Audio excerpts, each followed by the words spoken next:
does one go about getting an audience with His Holiness the 14th Dalai Lama of Tibet? I was hired to do a commercial film in India, and the producers of the film put in the contract that I would meet my lifetime hero, the Dalai Lama, as part of the deal. And they got me to do the film for almost nothing. And when I got to India to actually make the movie, I discovered nobody knew anything about meeting the Dalai Lama. I was on my own. And I learned lesson number one, how much to trust Hollywood production companies. So you found yourself in India on a commercial shoot, and there was no plan to meet the Dalai Lama. What did you do? Well, I didn't have Richard Gere's phone number handy, oddly enough. I thought maybe I should call the Tibetan embassy.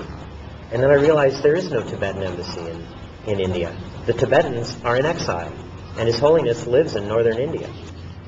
But then it came down to an encounter with a very unusual man. His name is Gita Ram Renaud, and he was my driver and guide. He was about 80 years old. No one knew his real age.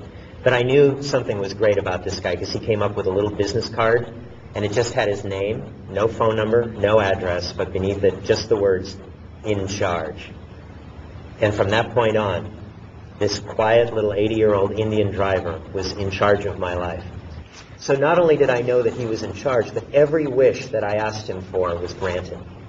Can we get into the Taj Mahal and film at dawn? No problem. Can we meet the head of tourism in India and interview him? No problem. Gitaram, can we meet the Dalai Lama? No problem, sir. It will happen. And how did it happen? Well, Gitaram told me we have to contact him by mail. And after a little negotiation, I had an interview with the Dalai Lama for an hour alone in his monastery in 3 months' time.